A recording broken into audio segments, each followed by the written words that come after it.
Hello guys, and welcome back to another video, and today we are back talking BMW N47 and N57, so the 2 and 3 litre diesels from BMW. And today we're talking about reliability. How reliable are these engines? Let's get cracking. Now then, if you happen to own or you are thinking of buying a car with one of these engines, with the N47 or the N57, then you've probably done some research and searched it up online, and you've came across some of the horror stories that some people have experienced. Now, probably the biggest horror story that people like to share is the timing chain failure. Now, I have made multiple videos on the timing chain issue, and it all comes down to maintenance. BMW made a huge mistake when they recommended to change the oil in these engines every 18,000 miles. I really don't think you should recommend to change oil in any engine, regardless of what it is, any more than every 10,000 miles. In my opinion, I believe for the N47 and the N57, you should be changing the oil every 5,000 to 6,000 miles if you want them to last. Now, I have first-hand experience working on my N47 engine. I removed the engine from the car to replace the timing chain kit, and I actually found that there was no issues with the current timing chain, and that had covered 120,000 miles. And that is because my car, from the previous owners, it had been looked after well, and in my ownership I have of course carried that on, and I have meticulously maintained that engine. And now I anticipate that engine to run for 2, maybe even 300,000 miles with not too many issues. Now, aside from the timing chain kit, I obviously have replaced quite a few number of other things on the engine. So what I'm going to do, I'm going to get outside, I'm going to take a look in the engine bay, and I'll show you exactly what I have replaced and what I would recommend you replacing on your N47 or N57 to keep it running reliably. Okay then, so here we have my N47 D20A engine. So this is the first version of the N47 engine from BMW, and as I mentioned, we have taken the engine out to replace the timing chain, which sits at the back of the engine in our case. And as I mentioned, I've replaced a whole bunch of other items on this engine. Probably one of the biggest and most important things that is worth taking care of is the EGR system. So if you take a look down here, you can see we have a couple of blanks. We have one there on the exhaust manifold, and we have a blank there. We actually have another one up here, and then one that goes over the intake port, and that is the entire EGR system removed. The EGR is nothing new when it comes to being a problem on any diesel. This isn't the N47 or N57 in particular.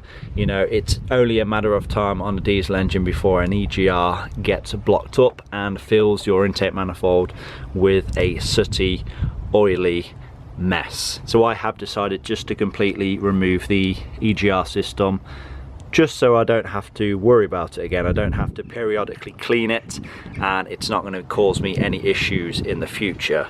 Now, another issue when it comes to any diesel in general is the DPF. Obviously, DPFs were required to be fitted from 2009. This actually is a 2008 model, still came with a DPF though, because it's a Euro 4 car. I decided to get rid of the DPF, again, to not cause me any issues. And if you do remove the DPF, like the EGR, you are going to ensure that your car, that your engine is running reliably. Now then, probably the next biggest issue is inside of the intake manifold. So if we lift up this engine cover real quick, we can see the intake manifold here. It actually houses a swirl flap system. So there is a rod that runs the length of the intake manifold, and there is 4 swirl flaps, one for each cylinder, and that essentially diverts air to make it more turbulent. So then you have more air essentially going into the cylinders. But it is, on certain models, they are known to fail on the N47 and the N57, they're not as big of an issue as they were to the previous M47 and M57. So I would actually recommend not to remove the swivel flaps, just because you lose low down torque and you lose some MPG.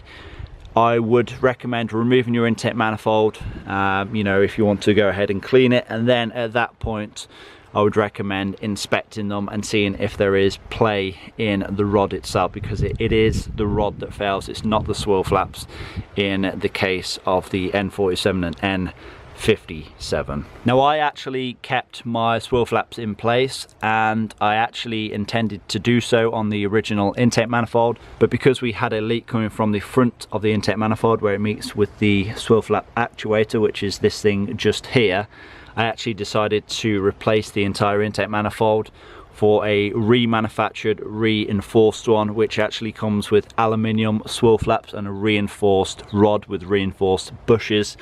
So it pretty much comes with a guarantee which certifies it's not going to fail. It comes with a 3-year guarantee, and it's a much better design. If only it came like that from factory, then it would be pretty much bulletproof. But obviously, with keeping the swivel flaps in place, decided not to delete them. I'm obviously going to keep my low down torque and that MPG that I need. I'm going to talk about the drive belt kit now at the front of the engine. So obviously we have the alternator, we have the water pump, we have the crankshaft pulley down the bottom, and we have the power steering pump, the aircon compressor, and then we obviously have the idler pulley and the automatic tensioner. Now, when it comes to the drive belt kit, I'd recommend changing them every 100,000 miles or so. This was likely the original on there when I changed mine at 120,000 miles. Obviously change it with the complete kit, the belt, the automatic tensioner, the idler pulley, and I would also recommend replacing the crankshaft pulley at the bottom there. That is generally going to fail around 150,000 miles, so it's well worth replacing that. It is a common problem on the N47, not so much on the N57 because obviously it's a later revised engine, but it is worth replacing if you are near the 150,000 mile mark, and it just means that you are going to be running reliably, because if that fails, there is actually a chance that your belt can end up entering through the front crankshaft seal and obviously destroying your crankshaft in the process.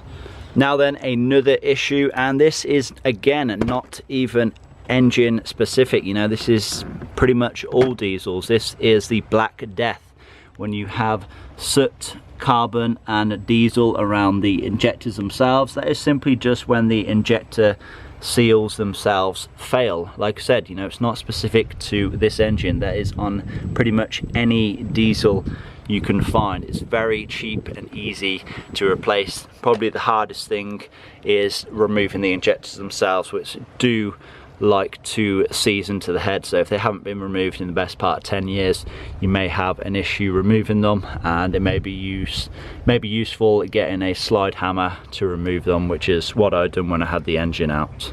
Now, if you look over here, if you have seen a few of my previous videos, you will see that we have a boost pipe here. It's actually called a charge air pipe. So the air goes from the intercooler or the charge air cooler and then goes to the anti-shudder valve on the intake manifold. Now, as you can see, we have a lot of tape around that, some electrical tape. That isn't factory, I can assure you that. It's actually because we have a slight boost leak. On here underneath this tape we have a intake temperature sensor, and the molding around it, I assume it is just, you know, plastic welded in place. That has actually came away, and there's actually no O-ring that you can just replace. So I'm actually in the process of ordering a new replacement pipe, and I think that's going to be the best course of action, because if I go ahead and, you know, replace it with a second-hand one, a used one, there is a chance that that seal there could in fact actually just, you know, fail again. And after doing some research, I've actually found out that that is quite a common problem, especially on the N47, not so much on the N57. but it is worth checking that, especially if you are down on power and if you are hearing a hissing sound from this general area. There is a good chance that you may be losing boost pressure. One of the good things about the N47 and the N57 is the updated crankcase ventilation system. So this is an updated version to that found on the M47 and the M57, which required some service. So what we have here is the crankcase ventilation breather valve, and this is essentially just a diaphragm. So when you get the crankcase ventilation, when you get the vapors coming from the crankcase, this essentially just pushes up and it basically forces the vapors through the rocker cover and through this pipe down into the intake system, and then it goes through the intercooler, through the charge air pipe into the intake manifold, and to be burnt off again. So it is essentially fail proof. There's not many moving parts. The only thing that can potentially fail is these pipes here. This is actually the updated pipe. If you have the original rubber pipe, there is a good chance it will be pretty perished. You know, heat, engine heat and rubber does not tend to mix very well, so there's a good chance you may need to replace this pipe here. But it's not very expensive. From BMW, it's only about £10. But that is about it. There really is not too many main failure points when it comes to these engines. Now, like I said, you know, there is known cases when it comes to the timing chain failure.